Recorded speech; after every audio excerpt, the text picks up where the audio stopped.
Thank you for tuning in to Koppen with Comic. I'm Brian Koppen. We're with comic Paul Farahvar.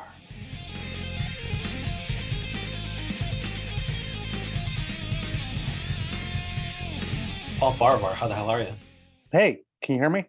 Yeah, I can hear you great. How you doing, man? There was some vacuuming next door, and you must went over and beat their ass so that they'd shut the fuck up, right?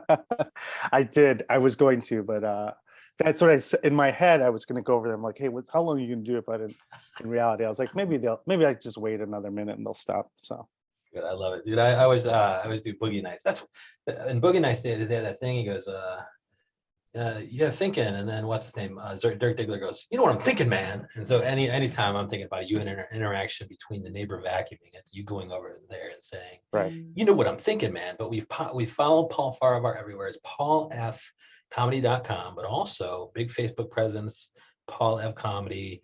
On Twitter, Paul Farahvar, the funniest Paul Farahvar ever. That's why he's got the name. But also Paul Farahvar on Instagram, and also Singles Only is on SoundCloud. It looks like soundcloud.com/singles only. Is SoundCloud a good platform for your big podcast? Well, that's the base where it's at, but you can get singles only everywhere. That's just kind of where I upload it to, and then the Laugh Factory also has it on their platform. So anywhere, if you just Google singles only podcast, it pops up everywhere. So Is SoundCloud, like I use Buzzsprout, where you upload it there and then they shoot it out to Spotify, oh, Apple, okay. etc. Is that what SoundCloud does? I don't know what they do. I think it just there's a connection to it all. And then, oh, do you hear the vacuuming again? There you go. You know what I'm thinking, man. Do you hear it, or is it loud? It's not too bad. You don't need Okay, to I go could go to beat another ass room. just yet. Yeah. No, I So could go into another room. does it shoot it out to Apple and Spotify? Yeah, it's on Apple, Okay. Spotify, Stitcher, everything. So yeah, it's like I've been using SoundCloud it's been going on for 6 years, the podcast. Okay. So I've been pretty happy with them. So I know Damn. some people say that it's more music oriented, but they're pretty good. Good. Yeah, I see some good engagement on there. Are you single, or do you just talk about single? I am single, yeah. And Because I think we're at the Venn diagram. Me and you both. We're at the Venn diagram overlap of former lawyer, former musician, current single. yes, that would be the diagram. They would be overlapping each other, it looks like. So Yeah. And so first of all, just in the 1 second, fully overlapped. Yeah. Yeah, like how it would just be a fucking circle. Okay, it says on some of your social, recovered lawyer. So in the 5-second version, tell me how a lawyer becomes a former lawyer, like, because I'm there, but then also goes on to be a successful comedian and podcast host. Well, successful is I don't know what you call that, but I just kind of put my ducks in a row, and I started slowly thinking about moving away from law when I had a lot of opportunities, and then I closed my law firm. Well, I left the law firm where I was a partner to go like just kind of be on my own, so I could like gradually move out of law. Holy I always shit! Were you building comedy while you were a partner?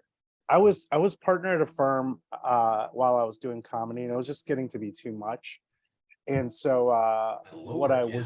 I was like waking up, like I'd go to court. I was a litigator, so I'd go to court, and then like I'd be up the night before doing a show or whatever, and then I just go to court and then go home and nap for like 2 hours and go back to work till like 7, and then like rinse and repeat and just go to shows. But then I went on my own. I talked to my partners and I was like, hey, can I slow down? And they didn't want to do it. I go, all right, well then I'm out. And then I went on my own, and then I decided not to take any more cases. I would keep my existing clients, and then I gradually just wean off of law and go into comedy full time. Okay, and did that work? Were you on the weaning? Was the weaning process longer than you hoped? So what happened was in 2020, I got a job writing on a show in Chicago, and then my podcast got accepted into South by Southwest, and then I had a full tour scheduled for that summer where I was headlining a couple stuff and mostly going on the road with some bigger names. And then so I closed my office on March 1st, 2020 officially. And then COVID happened and everything went to shit. Oh no! So you shouldn't have closed the law office, huh? Well, that's what I always go back and say. I'm like, maybe I shouldn't have done that. But in the end, like, I think I would have been miserable anyway. Because law was different too, right? Because after that, the parts that I enjoyed about law were going to court, and that wasn't happening. In fact, in Chicago, it didn't even start happening till like way later. So Really, yeah, I work for some law firms in Chicago, even remotely from New York, and I know that they okay. were doing telephonic hearings, well into Yeah. COVID, and so that's fucking amazing. But just like, even the singles only pod, you said South by Southwest, but also it says here voted Chicago readers best pod in 2021. What are you Yeah. doing? What are you doing correctly? What's the format? And is it always comedian guests? Are you just always having a funny person on that to tell you about the funny stories in their single life?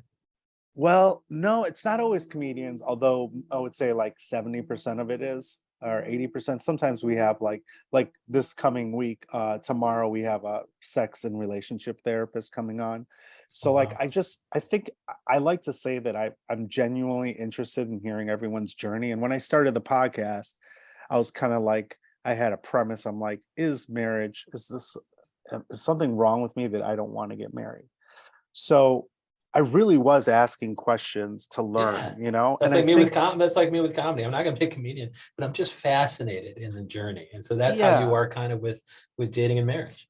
yeah, and I think that I think I like to think that I'm a pretty good interviewer, so I think Okay. that helped a little bit. Okay. And I'm a good listener, so like I feel like those things coupled with the fact that I have great guests that make the show amazing made it compelling. And look, a lot of people are single, and they want to hear like other people's fucked up stories so they feel more normal. So Well, I mean, I guess that's a good example because you said big name comedian. I see Andy Haynes on here, and I think he's famously, I don't know, engaged or not married. single. I mean, that's what I'm saying. He's famously, sorry, now he's famously married, right? Like, isn't he with Rosebud Baker? Yeah, so on that episode, that's funny because Andy's a good friend of mine, and Okay. a big premise of my podcast is that we comedians shouldn't date other comedians. Well, I brought in Andy to just kind of argue the other side because he married another. There are two comedians who are successfully married. Right. So he, came in and kind of like was the voice to contradict everything that the podcast is about. Okay. So Did he make some good points? Are you sold? no, Now I'm you got to not go. sold at all. No, You he's can't. You're full of just not going shit. to go take comedians, huh? Well, she He's probably was full of shit. listening, so it's a good idea to be pro marriage for her. Yeah, right, right. He was pro marriage. I was like, you guys are idiots. But no, no, I just kind of like he kind of just he talked about the pitfalls of dating other comedians or just dating how it works, and he validated a lot of things I said because he dated other comedians before he got married to them, so Uh, he knows a lot of the stuff that I say to people about that. So yeah, I always see a famously married comedy couple in Astoria, Queens, here where I am, and mhm. I'm always just like, I'm just tempted to go up to him and be like, I mean, listen to Paul Farahvar's podcast. You got, this ain't gonna work.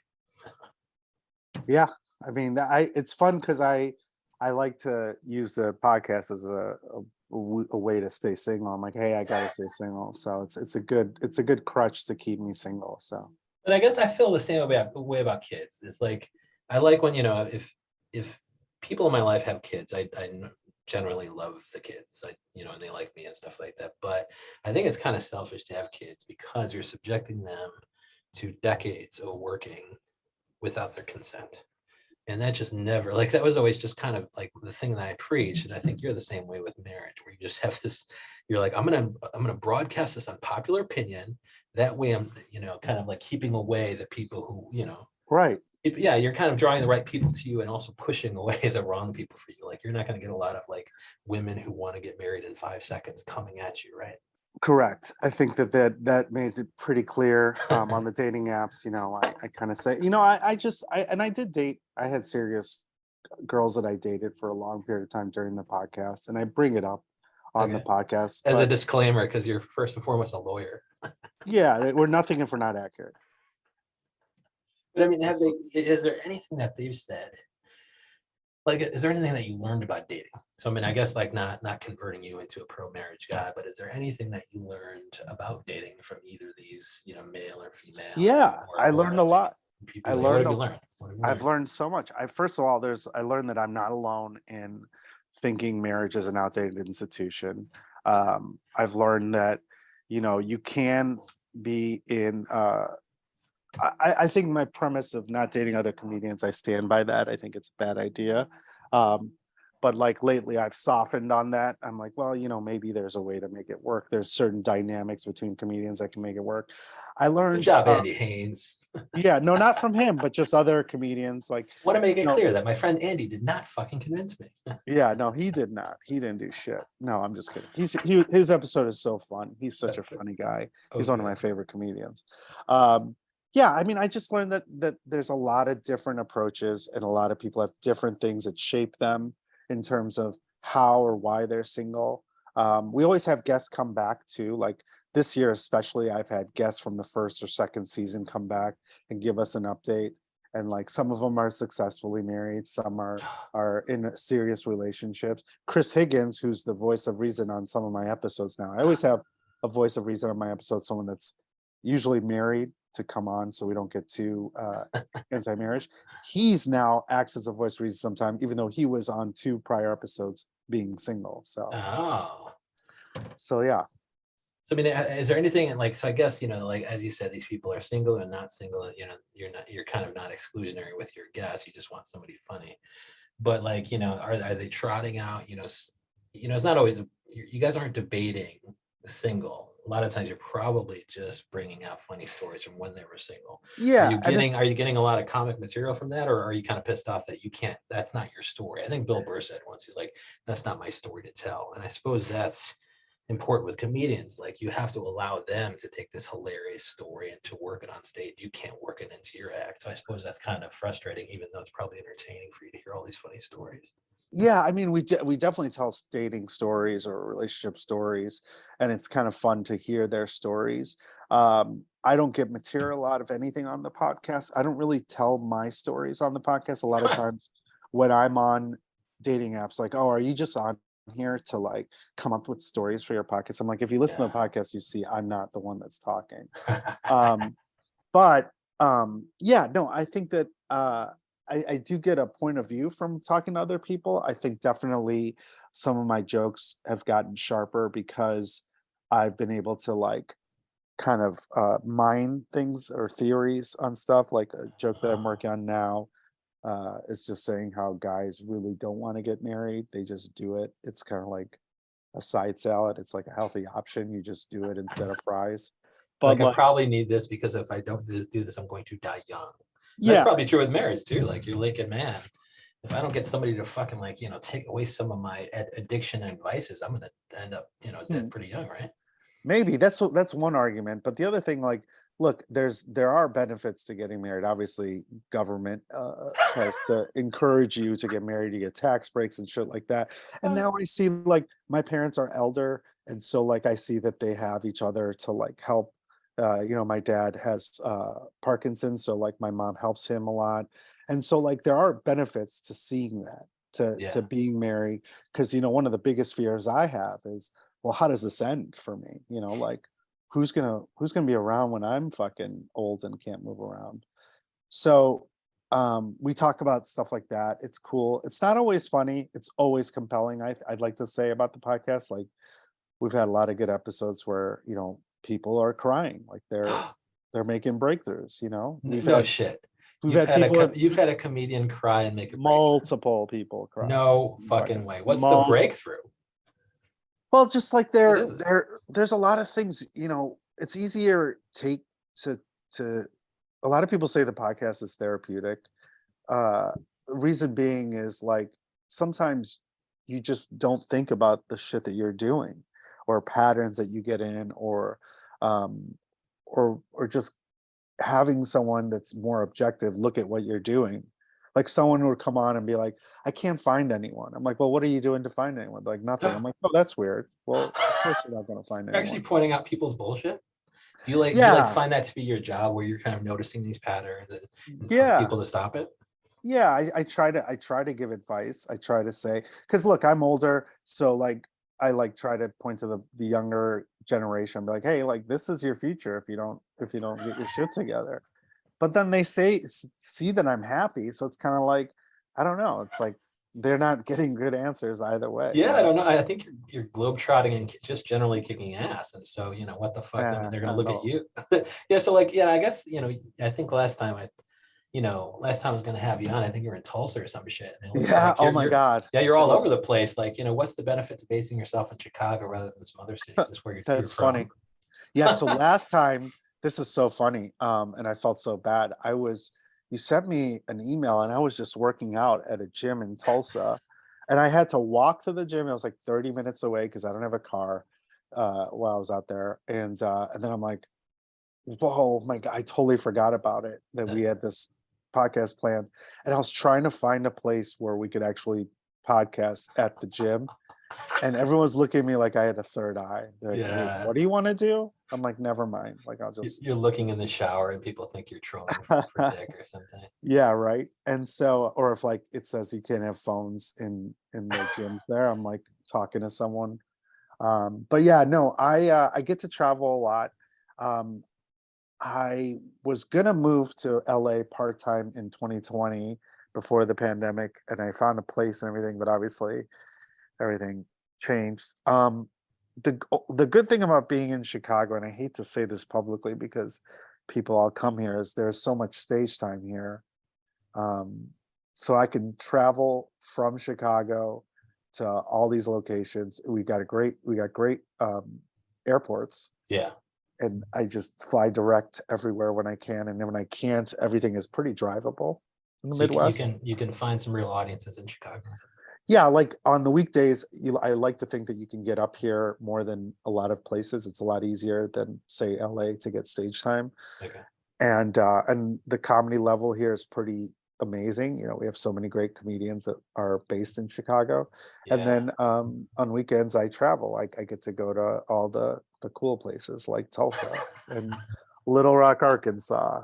And tonight I'm in Michigan. So Oh my gosh. Well, you're doing the Lord's work. And I guess that's my question, because I have, recently, last 3 4 weeks, had on 30 40 Chicago comedians. Been wonderful. Like you said, the level of just oh talent yeah. is great. And so have you noticed that with your guests, the guests you have on, is there a certain level that's more funnier than others? Like, is this Gad guy, that famous comedian person, like, is that, or Mike Kaplan or something, is that person necessarily a better guest for singles only, or are you targeting people who are not necessarily known names because their dating life is that much more interesting? Um, so a little of both, obviously bigger names are fun to have. But if I don't know them well, it's not really as uh, they're not as comfortable revealing stuff. Whereas like the uh, guests that I think are the best are the ones that are open talking to people or openly talking about themselves. So comedians who are like Mike Kaplan was a great guest because he yeah, openly talked about himself. He's not shy to talk. And others are obviously more reserved, especially if they don't know me well. yeah. So it runs the gamut. Some of my favorite episodes are ones where people don't know who they are because we just talked about so many great things. And I love that. Where, I mean, um, people, and that's why I started talking to comedians. I have had Mike Kaplan on, and he was wonderful. oh, he's great. But I mean, yeah, that's the biggest name I had. Like, I love the people who, their life is an open book because they're still on stage exploring it. They really don't have any expectation that Right. it's going to be turned into, a big, big ticket news item if they say that, yeah, like, I like dudes too. I like dudes and chicks. Like, and so Haha. it's almost like they're more free now to kind of speak their truth, which is great because they're kind of almost discovering their truth with the audience on stage night in, night out. Whereas some of the more established names are like, oh shit, I have a persona. I can't say a single thing to Paul, that will kind of go against that persona. Yeah, and I think that's a lot. Like some comedians that are on stage, you don't know anything about them, right? Because they're one-liner jokes or whatever. Yeah. Those guys tend to be a little more uncomfortable discussing themselves. Yeah. But then the people who are open book on stage are usually pretty good about being open off stage. So, but it runs the gamut. Like we've had guests on who are one-liners who don't say anything about themselves on stage, who like told stories for the first time, and I'm like, why aren't you telling these stories on Yes. stage? It's Stop so being so funny. fucking jokey on stage. Tell this. Yeah, It's so right. interesting. But I Yeah, think, I don't know if you sold me on marriage being garbage, but I think you have sold me on the podcast that people can find it everywhere, including SoundCloud, but not limited to including but not limited to SoundCloud. That's the former lawyer talk there. But you can find Paul Farahvar at those digits at Paul Farahvar on Instagram. But also, let's see, that's Twitter as well. And then paulfcomedy.com that's where you can kind of scroll to the bottom too and see all these, the fact that he's also got a Facebook page, and that is Paul F Comedy. What do you got coming next? You have Tonight Michigan. I think this podcast can be out in a month or so. What huge guest do you have coming on in Singles Only? I don't have any. I don't really book too far in advance. I'm going to LA tomorrow, Whoa. and I'll have a few guests from LA on there. Nothing's confirmed, so I don't want to say any names. Oh yeah, but yeah. Please do not. Yeah. there's I don't out people because if they cancel, they look like douches. Are they yeah, going to be in-person episodes? yeah. I like to do them in person. There'll Ah, be. I definitely know two. Hopefully, will happen. Our repeat guests who are a little bigger names now. They're coming back on to give us an update on where they're at. And then yeah, I'll probably have a few others that I record while I'm out there for 3 days. And then yeah, I'm pitching some shows, and hopefully something comes about it. dude, We'll hell see. yeah. And are the shows you're pitching, are they based on Singles Only or no? No, Okay. they're just non-scripted shows. I like to interview people, and I like to Yes. be a host on stuff, I think, more than most comedians. So all the stuff that I pitch is kind of based on non-scripted stuff like that. And I also don't like to write. So I think I don't like to write like someone asked me, it's like, why don't you write a show? I'm like, let's just improv it, Yeah, it's like, I could just interview people, and that's a episode 100%. right there. I love that because he's so easy to talk to. I've enjoyed the heck out of it. Paul Farahvar, thank you so much for coming on. Thanks, Ryan. Thanks for having me. And sorry about the delay last week. You So were the king of Tulsa. yes, I was.